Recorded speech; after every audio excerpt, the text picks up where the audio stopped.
एक छोटा सा बच्चा,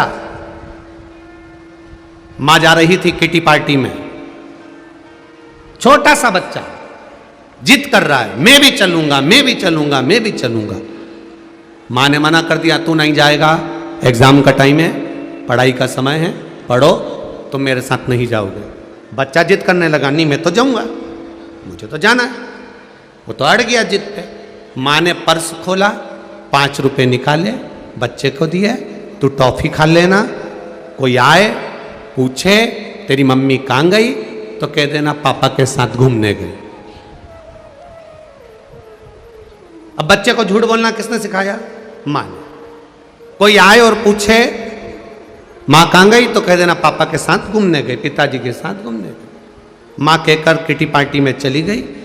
आज ऑफिस में कोई सर मर गए, शांत हो गए, ऑफिस में जल्दी छुट्टी हो गई, पिताजी आ गए, दरवाजा बजाया, ये टॉफी खाते खाते बाहर गया, हाथ में कॉपी थी, मुंह में टॉफी थी, और पिताजी ने दरवाजा खुलवाया। इसने पिताजी को नहीं देखा, कॉपी को देख रहा है, टॉफी को देख रहा है, बस खाता जा रहा है। पिताजी ने आते से पूछा, क्यों, तेरी मम्मी कहां है? कि वो तो पिताजी के साथ घूमने गई। पिताजी ने एक थप्पड़ धर के दिया, और थारा बाप यहां खड़ा है, पिता यहां खड़ा है, वो किसके साथ चली गई? झूठ बोलना हमने सिखाया। मायके से थोड़ा सा सामान बहुएं लेकर आती है, थोड़ा सा सामान मायके से लेकर आती है, खाने का सामान थोड़ा सा लाती है, अपनी अलमारी में ताला लगा के रख देती है। रोज बच्चा स्कूल जाता है, चुपचाप से निकाल कर दे देती है, दादी को मत बताना। और अगर दादी पूछे तो कह देना पड़ोस वाली आंटी ने दिया है, मेरा नाम मत बोलना, नाना नानी का नाम मत बोलना। हो बच्चे को झूठ बोलना सिखा दिया। बच्चा बड़ा हो गया, झूठ बोलते बोलते बच्चा बड़ा हो गया। बड़ा होने के बाद बच्चे की शादी हो गई, शादी होने के बाद उसकी पत्नी आ गई, पत्नी आने के बाद पत्नी को वो घुमाने ले गया खंडवा।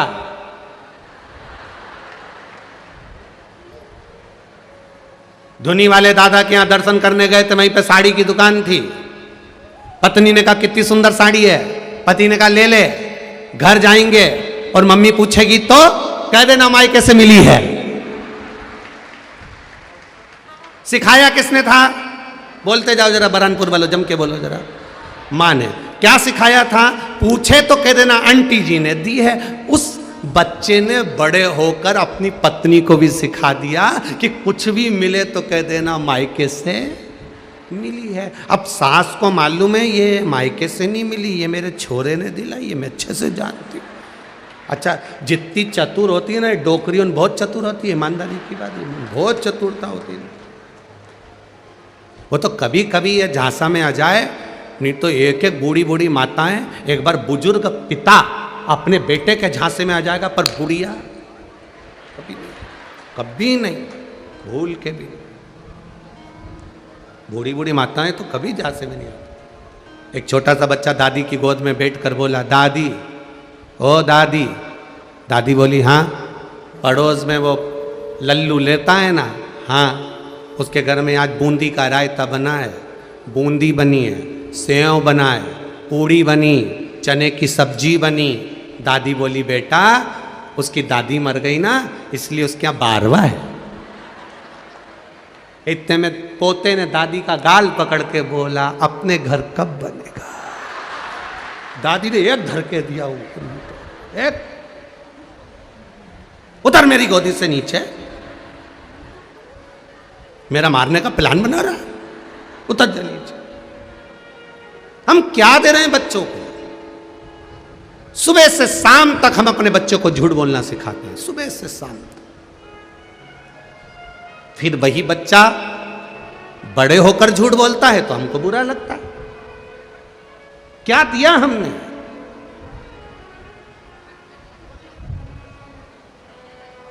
आज सबसे बड़ी प्रसन्नता का विषय यह होता है कि छोटे छोटे बच्चे, 4-4, 6-6, 8-8 साल के बच्चे अपने घर से लोटा भर के पानी लेकर जब शिव जी को चढ़ाते हैं तो लगता है कि कलयुग नहीं शिवयुग चल रहा है।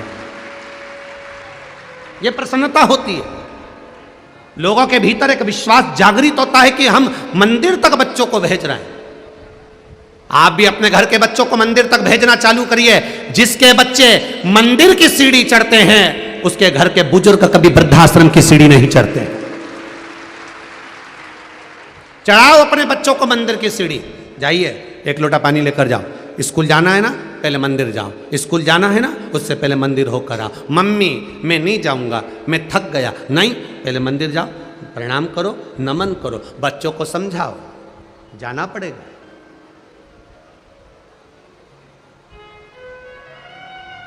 जाओ मंदिर तक, पहुंचो मंदिर तक। अश्वत्थामा 4 साल के, कृपी देवी ने कह दिया सबसे ज्यादा दूध महादेव को लगता है, महादेव को चढ़ता है, महादेव को प्राप्त होता है।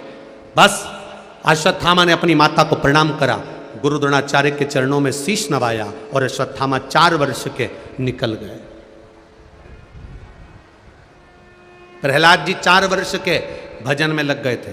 ध्रुव जी महाराज 4 वर्ष के भजन में लग गए थे। मीराबाई 4 वर्ष की भजन में लग गई थी। कर्माबाई 4 वर्ष की भजन में लग गई थी। देव ऋषि नारद 4 वर्ष के भजन में लग गए थे। संत तुकाराम 4 वर्ष के भजन में लग गए थे। नामदेव जी 4 वर्ष के भजन में लग गए थे।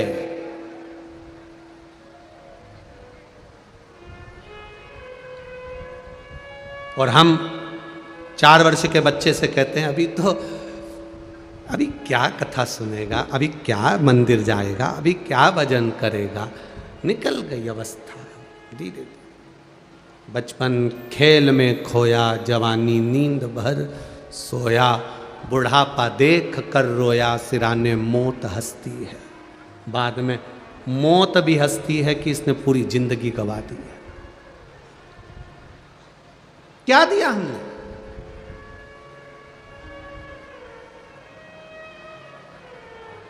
क्या प्रदान करा हमने? शिव कथा कर रहे हैं। अश्वत्थामा घर से बाहर निकल गए। 4 वर्ष के बच्चे को रोकने का प्रयास करती है मां, परंतु ध्रुव जी महाराज की माता ने भी ध्रुव जी को 4 वर्ष की अवस्था में नहीं रोका। प्रहलाद जी की माता ने प्रहलाद जी को 4 वर्ष की अवस्था में नहीं रोका। मीराबाई की मां ने मीरा को 4 वर्ष की अवस्था में नहीं रोका। कर्माबाई की माता ने 4 वर्ष की अवस्था में कर्मा को नहीं रोका। तो यहाँ कृपी देवी ने भी अश्वत्थामा को 4 वर्ष की अवस्था में नहीं रोका। अश्वत्थामा चले गए घर से बाहर।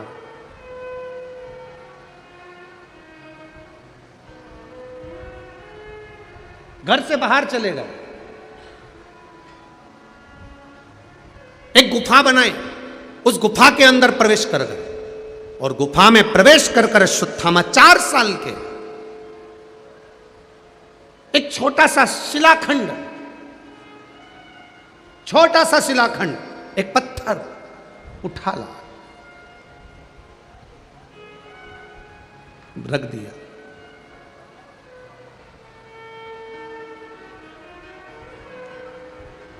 छोटा सा शिलाखंड, एक पत्थर रख दिया।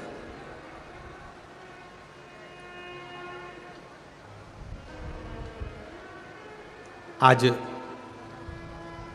दीदी अर्चना चिटनीस जी ने एक बहुत सुंदर बात गाड़ी में चलते चलते दीदी ने कही कि गुरुजी, भगवान विष्णु के जन्म की कथा आती है, भगवान ब्रह्मा जी के जन्म की कथा आती है, देवाधिदेव महादेव के जन्म का कोई वृतांत नहीं आता। हमने दीदी से कहा, नहीं दीदी ऐसा नहीं है, वो आज जन्मा है। उसके जन्म का नहीं, उसके प्रागट्य का। जैसे राम जी के प्रागट्य का वर्णन आता है, भगवान कृष्ण के प्रागट्य का वर्णन आता है, भगवान विष्णु के प्रागट्य का वर्णन आता है, भगवान ब्रह्मा के प्रागट्य का वर्णन आता है, वैसे मेरे महादेव के प्रागट्य का भी वर्णन आता है।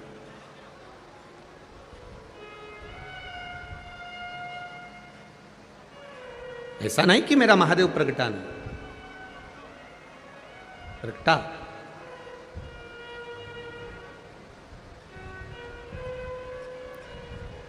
जब ब्रह्मा जी प्रकट हो गए भगवान विष्णु की नाभि से, बड़े ज्ञानी थे ब्रह्मदेव, बड़े ज्ञानी। तब ब्रह्मा जी ने भगवान विष्णु से प्रश्न किया, आप मेरे पिता हो,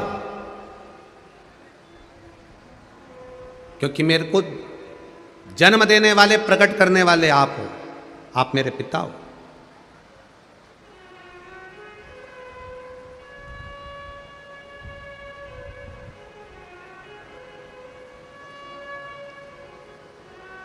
मेरे पिता का नाम मुझे मालूम है कि मेरे पिता भगवान विष्णु है,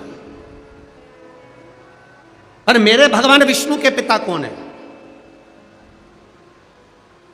तब भगवान विष्णु के मुख से सहजता में निकल गया, शिव, औघड़ी, शंकर, वो मेरा पिता है। जल में अयन करने के कारण मेरा नाम नारायण पड़ा, और उस जल में एक बिंदु प्रकट हो गया था, एक पानी के बुलबुले में एक छोटा सा बिंदु दिख रहा था, छोटा सा बिंदु। आज भी ब्रह्म कुमारी आश्रम में, अगर कोई ब्रह्म कुमारी वाले यहाँ बैठे होंगे, जो ब्रह्म कुमारी आश्रम से जुड़े होंगे, उनको गए होंगे तो उनको बताया होगा, ब्रह्म कुमारी आश्रम में आज भी मात्र एक बिंदु दिखाया जाता है कि इस बिंदु से उत्पत्ति है, एक बिंदु से, और वो बिंदु कोई दूसरा नहीं, वो बिंदु मेरा देवाधिदेव महादेव है।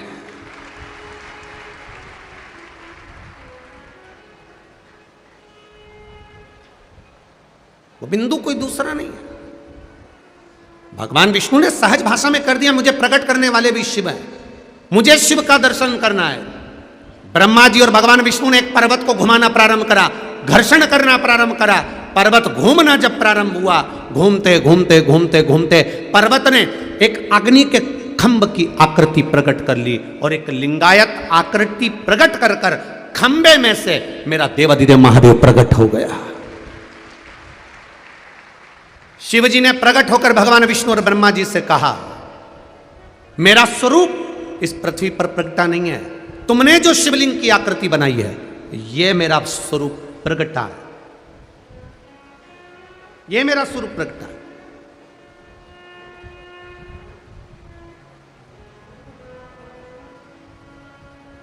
महाशिवरात्रि दुनिया के लोग मनाते हैं, अभी आ रही है। सारी दुनिया में शंकर जी और पार्वती जी की शादी होगी, और शिव जी की शादी की तारीख तो अलग है। बैसाख का महीना, शुक्ल पक्ष की पंचमी तिथि को भगवान शंकर की पार्वती जी के साथ शादी हुई थी।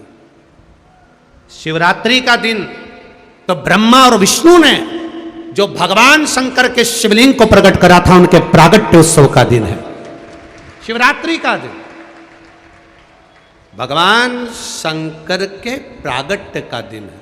हां, तो दुनिया के लोगों ने कहा फिर शिवजी और पार्वती जी की शादी का क्रम क्यों मनाया जाता है? शिवजी और पार्वती जी की शादी तो बैसाख शुक्ल पक्ष की पंचमी को हुई थी, पर यही माता पार्वती का एक अवतार हुआ था, उमा का अवतार, जिनका विवाह भगवान महेश के साथ हुआ था, जिससे उमा महेश का विवाह हुआ। उन महेश के वंशजों में बहुत सारे महेश्वरी बंधुओं का आप दर्शन करते होंगे। महेश्वरी समाज की उत्पत्ति उमा और महेश्वर से हुई है। तो जो उमा माता और भगवान महेश का विवाह हुआ था, वो शिवरात्रि के दिन हुआ था, इसलिए हम उसको पार्वती और शिव के विवाह से जोड़ लेते हैं।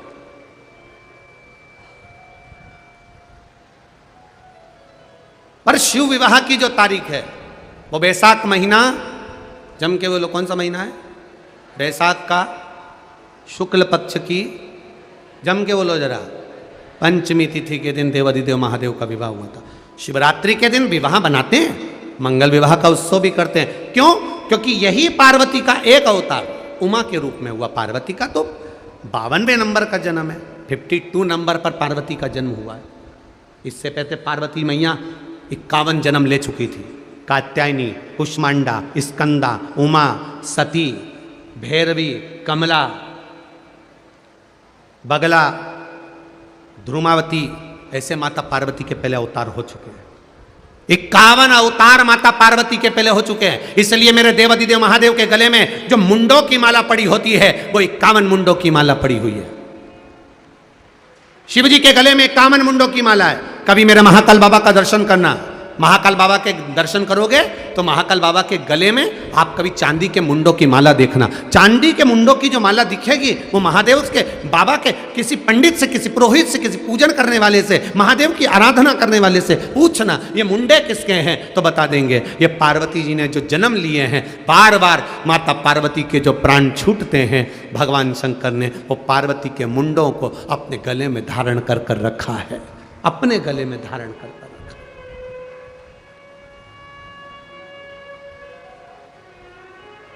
दुनिया के अपनी धर्म पत्नी से सबसे ज्यादा प्रेम करने वाले केवल एक ही हैं, वो है देव अधिदेव महादेव। इतना प्रेम करते कि पत्नी मर के भी चली गई तो उसका मुंडा अपने गले में पहन के घूमते। और आज का आदमी होता तो मरते से दूसरी का विचार कर लेता किसको लाना है।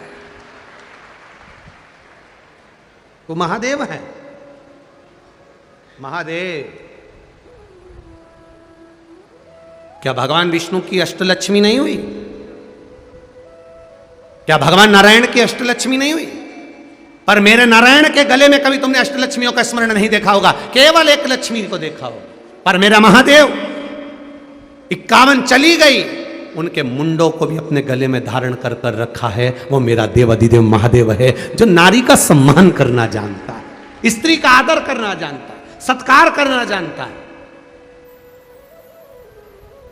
किसी धर्म में दूसरे धर्म में नारी का जितना सम्मान नहीं होता उतना सनातन धर्म में होता है, उतना सनातन धर्म में होता है।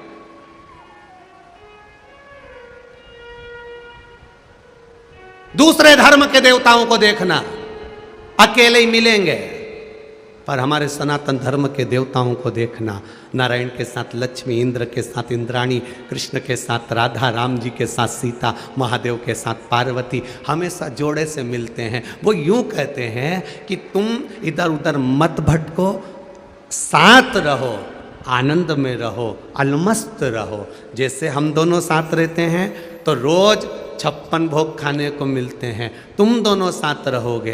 अकेले कहीं चले जाओगे तो दुखी हो जाओगे, इसको ले जाओगे तो रोटी बनाकर कैसे भी तुमको दे ही देगी। इसलिए साथ बनाकर रखिए, साथ।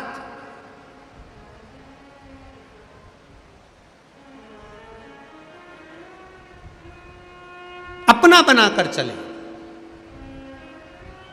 अश्वत्थामा 4 साल के एक छोटा सा शिलाखंड उठाकर लेके आ गए। ब्रह्मा विष्णु ने जैसे महादेव को प्रकट करा, एक शिवलिंग प्रकट हो गया। वो शिवलिंग प्रकट होते से ही शिवलिंग प्रकट हुआ, ब्रह्मा जी की बुद्धि में नहीं बैठा, ब्रह्मा जी की चित्तवृत्ति में नहीं बैठा। तो ब्रह्मा जी ने कहा इस शिवलिंग के चरण कहाँ हैं, सिर कहाँ है? मैं मस्तक का पता लगाता हूं, ब्रह्मा जी कह रहे हैं, और आप नारायण चरण का पता लगाओ। भगवान विष्णु पताल में गए, तलातल रसातल जाते गए, चरण नहीं मिले। भगवान विष्णु वापिस आ गए। ब्रह्मा जी ऊपर जाते गए, शीश नहीं मिला। ब्रह्मा जी को लगा नीचे जाते से मेरी हंसी उड़ जाएगी। केतकी का फूल पकड़ा, फूल को उठाया केतकी के। ब्रह्मा जी ने कहा केतकी के पुष्प तू मेरे साथ नीचे चल। भगवान विष्णु के सामने जाकर कह देना कि ब्रह्मा जी को शंकर जी का सिर मिल गया। केतकी का फूल बोला मैं झूठ क्यों बोलूं? मैं झूठ बोलूंगा तो अच्छा लगेगा, मैं तुझे सुगंधित बना कर रखूंगा। आगे चलते चलते गाय मिल गई। गौमाता को ब्रह्मा जी ने कहा गौमाता रुको, नीचे चलो और भगवान विष्णु के सामने चलकर कह देना कि ब्रह्मा जी को भगवान शंकर का शीश मिल गया। गौमाता बोली मैं क्यों झूठ बोलूं, मैं तुझे घर की पहली रोटी देता रहूंगा। प्रसन्न होकर दोनों चले। भगवान नारायण ने पूछा ब्रह्मा जी आपको शंकर जी का सिर मिल गया क्या? ब्रह्मा जी बोले मैं बाद में बताऊंगा, पहले आप बताओ शंकर जी के चरण मिले क्या भगवान नारायण आपको? नारायण ने सत्य कह दिया, मुझे चरण नहीं मिला। आकाशवाणी हो गई शिवलिंग में से, नारायण आपने सत्य बोला, इसलिए आज से आपका नाम सत्यनारायण होगा।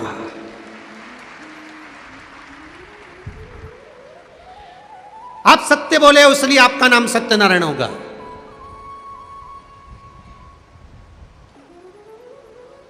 ये सत्यनारायण जी की कथा है। आप लोगों ने कथा करवाई सत्यनारायण जी की? कितने लोगों ने करवाई घर में? जम के तो हाथ उठाओ जरा, जो जो कथा कराए हो, रख लो रख लो रख लो, सबने कराई है। और कराई है से मतलब नहीं, कराते रहना चाहिए। पर आपने पंडित जी ने कथा करी होगी, उसमें वर्णन करा होगा, एक गरीब ब्राह्मण था, किसी को कथा करते देखा, सत्यनारायण भगवान की कथा सुनी, फिर उसने कथा कराई। सही है, बोलते जाओ। लक्कड़हारे ने देखी, उसने कथा कराई, कथा सुनी, कथा कराई। फिर आगे वर्णन आया, बनिए ने कथा कराई, कथा सुनी, फिर उसका पति पानी में डूब गया, फिर उसने कथा कराई, फिर एक राजा ने कथा सुनी।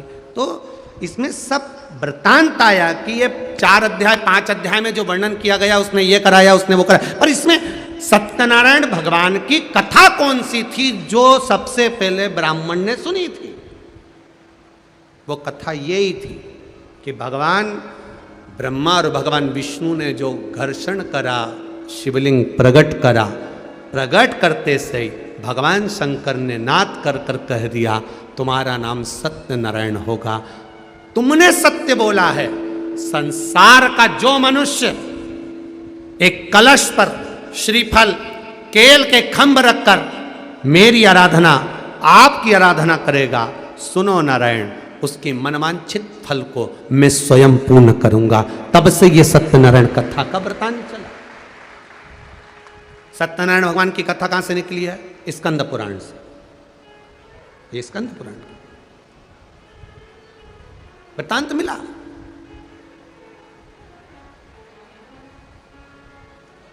देखना चाहिए। हमारा पुरातन अगर हमको देखना है तो हमारी पुराणों में देखना पड़ेगा।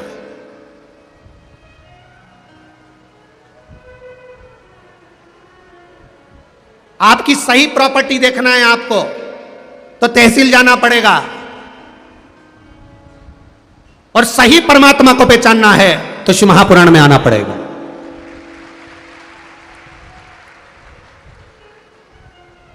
तहसील में जाओगे,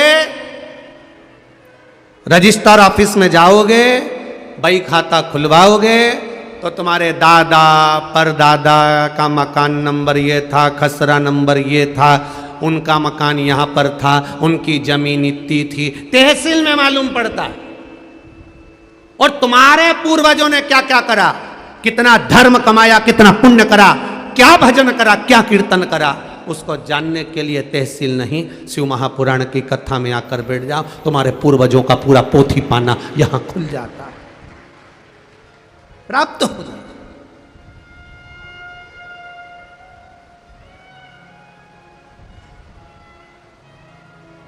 भगवान नारायण ने कह दिया सत्य बोले। बोलो, सत्य बोलने में कुछ नहीं जाता, इसलिए मरने पर भी लोग बोलते हैं जम जम के राम नाम। जम के तो बोलो, अरे बोलो तो सत्य है। कितना डर रहे हो, बोल लो अच्छे से। अपन मर जाएंगे, जब दूसरे बोलेंगे अपन कब बोलेंगे? फिर तो मौका है बोलने का, उसमें कोई दिक्कत नहीं। राम नाम सत्य है। हम तो हमेशा कहते दिवाली मिलने जाओ ना तो किसी के यहाँ हैप्पी होली हैप्पी दिवाली मत कहा करो, डायरेक्ट जाकर कहा करो काका जी राम नाम सत्य है। काका जी कुर्सी से नीचे गिर जाएंगे, मेरा बुरा चाहती है? नहीं नहीं नहीं, जिंदगी में बहुत असत्य बोला। दिन भर मोबाइल पर झूठ, दिन भर झूठ झूठ झूठ झूठ झूठ। कम से कम अब जो जिंदगी बची है उसको सत्यमय जी लो, थोड़ा सा सत्य बोल लो, उसी का नाम है राम नाम। एक सत्य, केवल एक सत्य।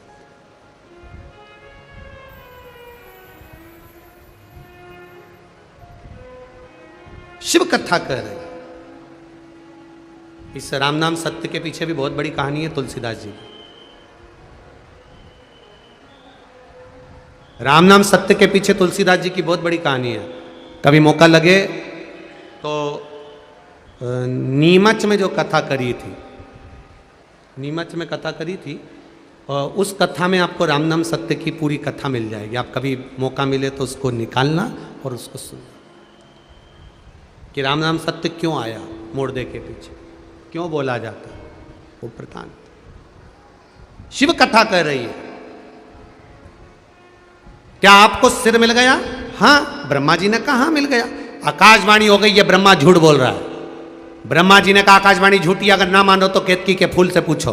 केतकी के पुष्प ने कहा ब्रह्मा जी को सिर मिल गया। शिव जी ने आकाशवाणी कर कर कहा केतकी के पुष्प तू झूठ बोला है, सारे देवताओं पर चढ़ेगा पर तू महादेव पर कभी नहीं चढ़ेगा। भूल से भी अगर केतकी का फूल महादेव पर चढ़ जाता है तो हजारों गौ हत्या के बराबर दोष लग जाता है। ये केतकी के फूल को श्राप दे दिया। आप ना मानो तो गौ माता से पूछो। गौ माता, क्या ब्रह्मा जी को मस्तक मिला है शिव जी का? गौ माता कहती है ब्रह्मा जी को मस्तक मिला। भगवान शंकर ने आकाशवाणी कर कर कहा गौ माता तू जगत की मां होकर तू झूठ बोली है, मैं तुझे श्राप देता हूं गौ माता।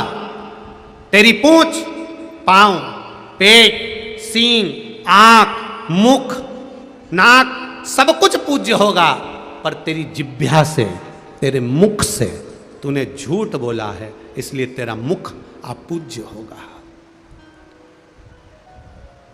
सनातन हिंदू धर्म में सारे मंदिरों की परिक्रमा आगे से होती है, पर सनातन हिंदू धर्म में गौ माता की परिक्रमा पीछे से चालू होकर पीछे समापन होती है। झूठ बोला, झूठ।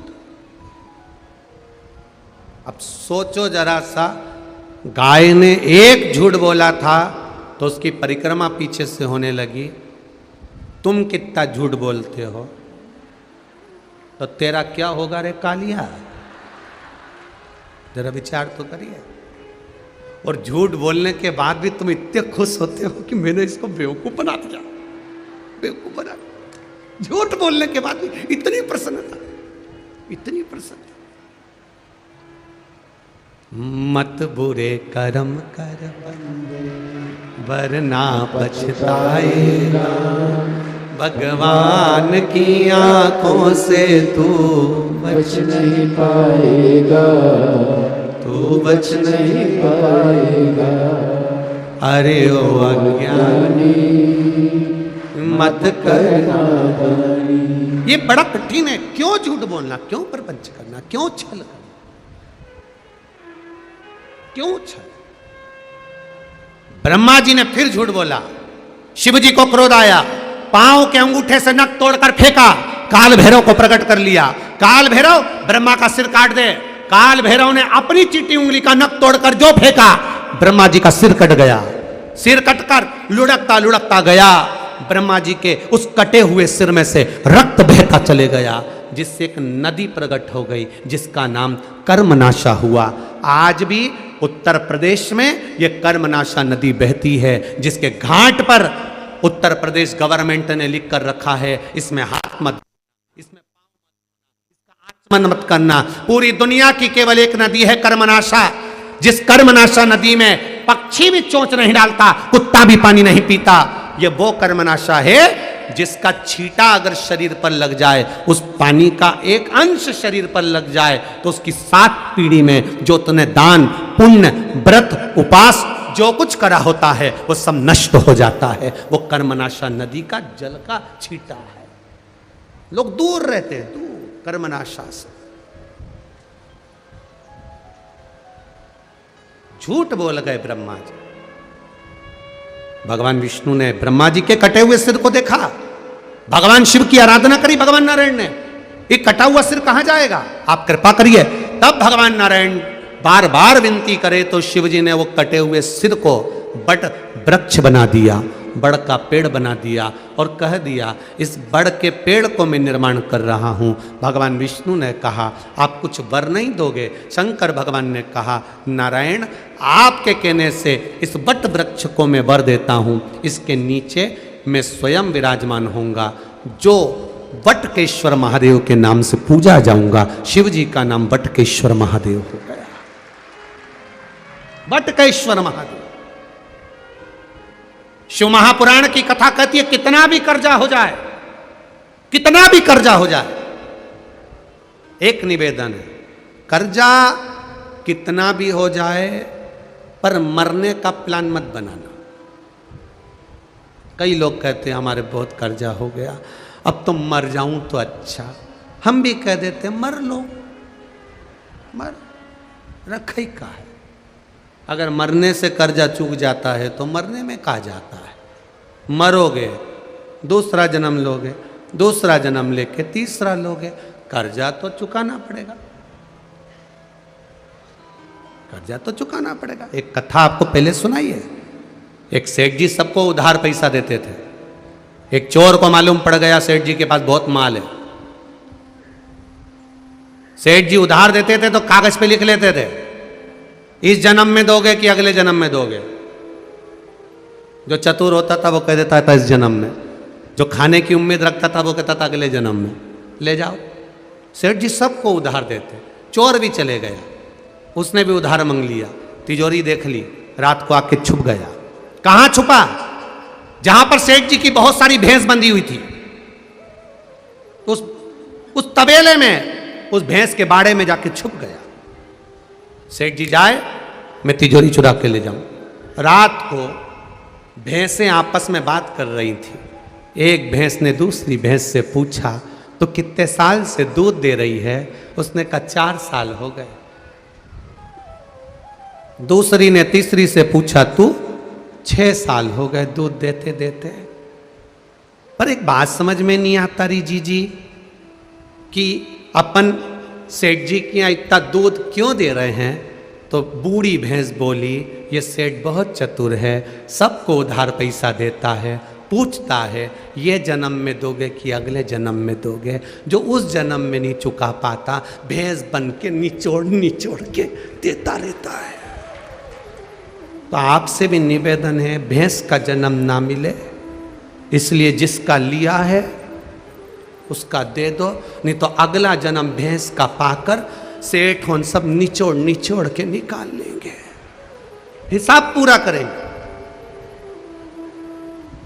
लिया देव, कर्जा हुआ है, मरना नहीं, टेंशन नहीं लेना। कई लोग कह देते अब तो मर जाए तो अच्छा। हम भी उनसे कहते हैं मर लो, मना नहीं है, परंतु थोड़ा सा मरने का फैशन चेंज करो। ओल्ड फैशन में नहीं मरना, ट्रेन के नीचे कुएं में डूब के, जहर खा के, फांसी बांध के, ये तो ओल्ड फैशन। कोई नया फैशन निकालो मरने का। तो उनने पूछा गुरुजी तुम बता दो।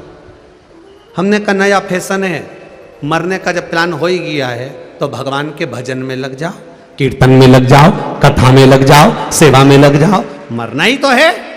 भजन करते करते, कीर्तन करते करते, राम जपते जपते, स्मरण करते करते अपने प्राण चले भी जाएं तो भगवान भी दूसरा जन्म देगा तो अपना बना कर देगा, फिर भटकने नहीं देगा। मरो मरो सब कोई कहे, मर के देखे कोई, मरो तो ऐसा मरो कि फिर संसार में जन्म ना होई। अगर मरना ही है तो बहुत श्रेष्ठ है, क्या करोगे? भगवान शिव का नाम बटकेश्वर महादेव हो गया। बटकेश्वर महादेव का बड़ा वृतांत है। जब ज्यादा कर्जा हो जाता है तो बड़ के पेड़ के नीचे बटकेश्वर महादेव के नाम से भी जल चढ़ाया जाता है। बड़ के पेड़ के नीचे कोई शिवलिंग हो उसका पूजन करा जाता है बटकेश्वर महादेव के नाम से। धीरे धीरे धीरे धीरे कर्जा चूकने लगता है। बटकेश्वर महादेव।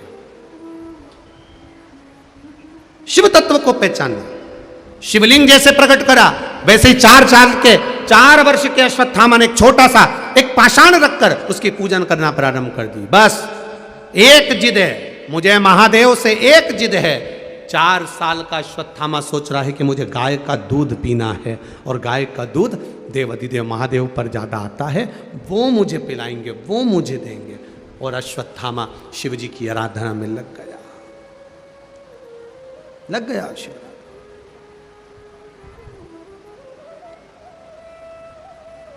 बस भक्ति में सारा मां। अब दया करो हे भोलेनाथ, मस्त रहूं तेरी मस्ती में।